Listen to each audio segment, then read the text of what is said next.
வணக்கம், எல்லாரும் நல்லா இருக்கீங்கன்னு நம்புகிறேன். இப்போ நம்ம என்ன பண்ண போகிறோன்னா, நாட்டுக்கோழி கண்ட்ரி சிக்கன் எப்படி செய்வதுன்னு பார்க்கலாம். இந்த கோழி வந்து எங்கள் வீட்டில் வளர்த்த கோழி. அதை நான் தான் கட் பண்ண போகிறேன். நல்லா டேஸ்ட்டாக இருக்கும். இது வந்து இயற்கையான முறையில் தானாக சாப்பிட்டு சுற்றி திரிஞ்சு வந்த கோழி, அதனால் ரொம்ப நல்லாயிருக்கும். இந்த சேவல் கோழியை தான் நான் கட் பண்ண போகிறேன். இது பாரு, கடைசி நேரம் தன்னை காப்பாற்றி கொள்றதுக்கு எவ்வளோ முயற்சி பண்ணுது. ஆனால் நம்ம வளர்த்த கோழியை நம்மளே சின்ன வயசுலலாம் கட் பண்ணும்போது எனக்கு கஷ்டமாக இருக்கும், சாப்பிட மாட்டேன். ஆனால் வேறு வழி இல்லை, கட் பண்ணி பழகி போயிடுச்சு. அதனால் கொஞ்சம் நார்மலாக ஆகிடுச்சு. அதனால் நீங்கள் யாரும் தப்பாக நினச்சிக்காதீங்க. நான் கட் பண்ணி க்ளீன் பண்ணிவிட்டு இதை சாப்பிட போகிறோம். அதே போல் இந்த வீடியோவை ஃபுல்லாக பாருங்கள், ரொம்ப யூஸ்ஃபுல்லாக இருக்கும். ஏன்னா இந்த குழம்பு வந்து எப்படி வைக்கிறதுன்ட்டு நான் க்ளீனாக ஃபுல் டீட்டெயிலாக நான் சொல்ல போகிறேன். அதனால் நீங்கள் இதை ஒன்று விடாத பாருங்கள். இந்த கோழி வந்து ஒரு 1.5 கிலோ இருக்கும், வெயிட் வந்து ஒரு 1.5 கிலோ இருக்கும். அதனால் நான் தான் கட் பண்ணேன். நல்லா க்ளீனாக முடி எல்லாத்தையும் எடுத்துடணும். மஞ்சத்தூள் விட்டு கொஞ்சம் சூடு பண்ணிவிட்டு, ஏன்னா அதில் இருக்கிற முடியெல்லாம் கொஞ்சம் சூடு காட்டணும். ஏன்னா அது வந்து முடி உள்ளே நம்ம வயிற்றுக்குள்ளே போச்சுன்னா சாப்பிட்டா அது ஒத்துக்காத போவோம், லூஸ் மோஷன் எதனா பிரச்சனை வரும். அதனால் க்ளீனாக கொஞ்சம் அந்த நெருப்பில் அந்த முடியெல்லாம் வந்து தீச்சி எடுத்துக்கணும். சைஸ் நான் வந்து மீடியமாக நான் கட் பண்ணி வச்சுருக்கேன். நல்ல மஞ்சத்தூள் விட்டு நல்லா க்ளீனாக கழுவிட்டேன். மஞ்சத்தூள் நல்லா க்ளீனாக கழுவியிருக்கேன். அதே போல் இதுக்கு 3 பெரிய தக்காளி, 3 வெங்காயம் எடுத்து பொடியாக கட் பண்ணிக்கோங்க. ஏன்னா இது வந்து அரைக்க போகிறதில்ல, குழம்பாக தான் செய்ய போகிறோம். அதனால் ஒரு 1/4 கையளவு 1.5 மடங்கு மிளகும், அந்த 1/4 கையளவில் 3ல் 1 மடங்கு வந்து சீரகம் போட்டு நல்லா நைஸாக அரைச்சிக்குங்க. நைஸாக அரைச்சிட்டு இது வந்து நான் டைரெக்டாக வந்து குக்கரில் தான் செய்ய போகிறேன். ஏன்னா இது விசில் வச்சு தனியாக வேக வச்சு திருப்பியும் தாளித்து திருப்பியும் வந்து அதை எடுத்து போடணும். அதனால் நான் டைரெக்டாக அப்படியே செட் பண்ணி தாளித்து விட போகிறேன். அதனால் நல்லாயிருக்கும், டேஸ்ட்டாக ஈஸியாகவும் இருக்கும். ரொம்ப நேரம் இதுக்கு டைம் வேஸ்ட் பண்ண தேவையில்ல. அதனால் நான் ஃபுல் வீடியோவாக இதுக்கு நான் கொடுத்துருக்கேன். இதை ஃபுல்லாக பாருங்கள். ஆனியன் வந்து வதங்கிறதுக்காக 3 டேபிள் ஸ்பூன் ஆயில் வந்து சேர்த்துருக்கேன். ஏன் எதனாலனா இதுலேயும் கொஞ்சம் கொழுப்பு இருக்கும். ஆனால் நான் தக்காளி, வெங்காயம், இஞ்சி பூண்டுலாம் வதங்கணும். அதனால் 3 டேபிள் ஸ்பூன் வந்து ஆயில் சேர்த்துருக்கேன். ஆனியன் வந்து நல்லா கொஞ்சம் வதங்கின பிறகு தக்காளியை கூட சேர்த்துங்க. ஏன்னா ரெண்டுமே சேர்ந்து வதங்கும் போது இன்னும் க்ளீனாக வதங்கிடும். தக்காளி போட்டதும் கொஞ்சம் சால்ட்டு போடுறேன். சால்ட்டு போடும்போது கொஞ்சம் ஈஸியாக வதங்கும். அதனால் ஒரே ஒரு இலை, சின்ன 2 துண்டு பட்டை, சின்ன துண்டு, ஒரு 6 கிராம்பு, அப்புறம் கூடவே வந்து பெருசீரகம்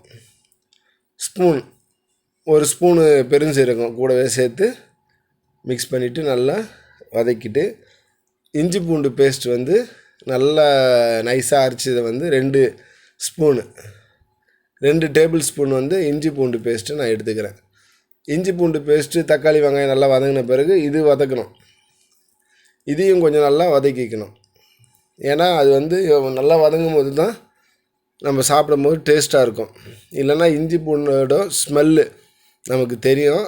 அதனால் நல்லா வதக்கிக்கணும். இது வதக்கும் போது இது நல்லா பாருங்கள், கொஞ்சம் நேரம் விடும்பொழுது ஸ்லோ ஃபயரில் ஆயில் வெளியே வரும் பாருங்கள். இதான் மெத்தடு. ஆயில் வரும்போது அரைச்ச மிளகு, சீரகத்தை வந்து இதில் ஆட் பண்ணிக்கிறோம். மிளகு, சீரகத்தை வந்து நல்லா மிக்ஸ் பண்ணிக்கோங்க. இதுக்கு வந்து உப்பு வந்து தேவையான அளவு போடுங்க, அதிகமாக போடாதீங்க. இது அடி பிடிக்குன்றதுனால அந்த அரைச்ச தண்ணியை வந்து கொஞ்சம் ஊற்றிக்கிறோம்.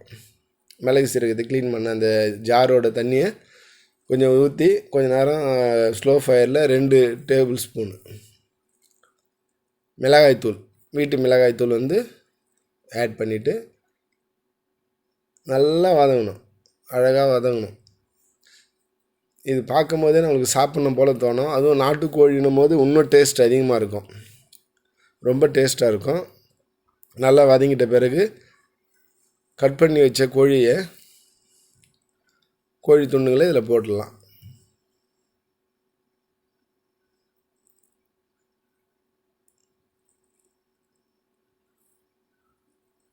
நல்லா போட்டுட்டு நல்லா மசாலா மிக்ஸ் ஆகிற அளவுக்கு இதை வந்து நல்லா வதக்கணும். ஏன்னா விசில் வந்து டைரெக்டாக நம்ம விடுறதுனால நல்லா மிக்ஸ் பண்ணிடணும்.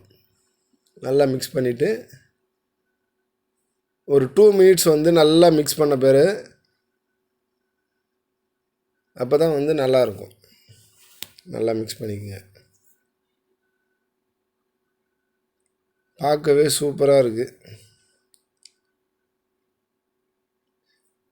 நீங்கள் இதே முறையில் செய்கிறதுக்கு ட்ரை பண்ணி பாருங்கள். ரொம்ப நல்லாயிருக்கும். சளி அந்த மாதிரி நேரத்தில் இதை சாப்பிடும் போது கோல்டுலாம் நல்லா ஆகும். ஏன்னா பெப்பர் நம்ம வச்சு செய்கிறதுனால ரொம்ப நல்லாயிருக்கும். கூடவே வந்து 1.5 டம்ளர் தண்ணி ஆட் பண்ணுறேன். ஏன்னா இது வந்து வேகிறதுக்காகவும் நம்ம குழம்பா செய்கிறதுனால கொஞ்சம் தண்ணி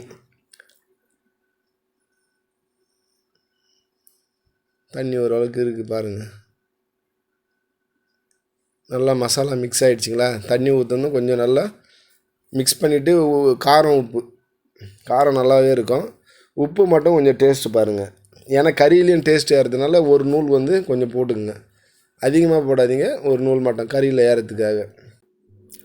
இந்த மெத்தடில் வந்து இதை செஞ்சு சாப்பிட்டு பாருங்கள். ரொம்ப ரொம்ப சூப்பராக இருக்கும். டேஸ்ட்டும் நல்லாயிருக்கும். அதுவும் நாட்டுக்கோழி வந்து நம்ம வீட்டில் வளர்க்கும் போது நம்மளுக்கு ஒரு 1000 ரூபாய் மிச்சமாகும். இது வாங்கினோன்னா எப்படியும் ஒரு 1200 ஆகும். வீட்டிலேயே வளர்த்ததுனால ஒரு 1200 சேவ் பண்ணியிருக்கோம். உங்களுக்கு இடம் இருந்ததுன்னா நீங்கள் கூட வீட்டில் அழகாக வளர்க்கலாம். ஏன்னா இதுக்கு பெருசாக செலவு எதுவுமே கிடையாது. அதனால் உங்களால் முடிஞ்சால் ட்ரை பண்ணி பாருங்கள்.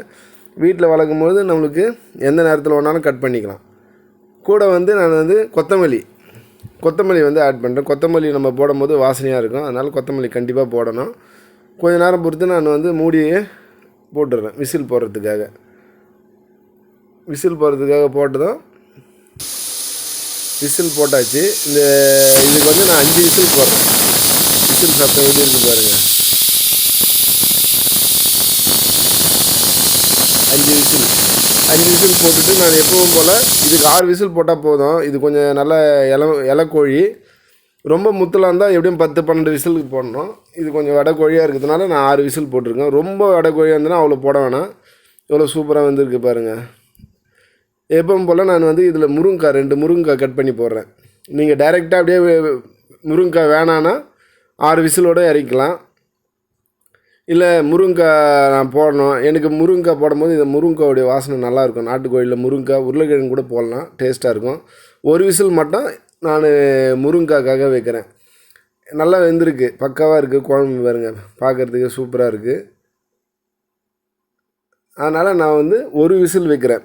நீங்கள் கடையில் சப்போஸ் வந்து கடையில் வாங்குறீங்கன்னா அந்த கோழி எப்படி இருக்குது, வெடைக்கோழியா இல்லை ரொம்ப முத்தலான்னு பார்த்து செக் பண்ணி வாங்குங்க. அதுக்கேற்ற மாதிரி நீங்கள் விசில் வைக்கணும். வெடைக்கோழியாக இருந்தால் ரொம்ப விசில் வைக்க வேண்டியது வேணாம். முத்தல் கோழியாக இருந்தால் 10 விசிலுக்கு வைக்கணும். இப்போ பாருங்கள், கடைசியாக வந்து நான் அந்த முருங்கைக்காய் போட்டு 1 விசிலோடு எடுத்துடுறேன். நல்லா பக்காவாக வெந்துடுச்சு. கறியும் நல்லா வெந்திருக்கு. நீங்களும் இதை ட்ரை பண்ணுங்கள். இந்த சேனல் உங்களுக்கு பிடிச்சிருந்ததுன்னா சப்ஸ்கிரைப் பண்ணுங்கள், கமெண்ட் பண்ணுங்கள், உங்கள் ஃப்ரெண்ட்ஸுங்களுக்கு ஷேர் பண்ணுங்கள். கூடவே வந்து பெல் பட்டனை வந்து கிளிக் பண்ணுங்கள். எதனால் பெல் பட்டனை கிளிக் பண்ண சொல்கிறேன்னா, நான் போடுற வீடியோ உங்களுக்கு அப்போ தான் நோட்டிஃபிகேஷனாக வந்து உங்களுக்கு வரும். அதனால் பெல் பட்டனை வந்து கிளிக் பண்ணுங்கள். இதை வந்து நான் ஒரு தோசையில் சாப்பிட்றேன். அதுவும் வந்து இதுக்கு டிஃபனுக்கு வந்து குழம்பு இன்னும் சூப்பராக இருக்கும். தோசை நம்ம நிறைய சாப்பிட்லாம், இட்லியை நிறைய சாப்பிடுவேன். நான் இந்த மாதிரி கறி குழம்பு வைக்கும்போது எனக்கு கொஞ்சம் அதிகமாகவே சாப்பிடுவேன். அதனால் நீங்களும் ட்ரை பண்ணி பாருங்கள். காலையில் வந்து இதுக்கு இட்லி தோசைக்கு வைக்கலாம், ரைஸுக்கும் நல்லாயிருக்கும், எல்லாத்துக்குமே நல்லாயிருக்கும். நீங்கள் முடிஞ்ச அளவுக்கு ட்ரை பண்ணி பாருங்கள். ரொம்ப டேஸ்ட்டாக இருந்தது. நான் சாப்பிட்டேன். நல்லா கறியும் நல்லா வெந்திருந்தது, நல்லா சாஃப்டாக வெந்திருக்கு. ரொம்பவும் வேக விடாதீங்க, ஏன்னா அது ரொம்ப அப்புறமா துண்டாக போயிடும், தூளாக.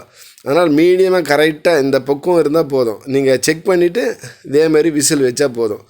கறி வந்து கோழி எந்த மாதிரி இருக்குதுன்னு பார்த்து நீங்கள் வைங்க. ரொம்ப டேஸ்ட்டாக இருந்தது சாப்பிட்றதுக்கு. இவ்வளோ நேரம் இந்த வீடியோவை பார்த்ததுக்காக தேங்க்யூ, நன்றி.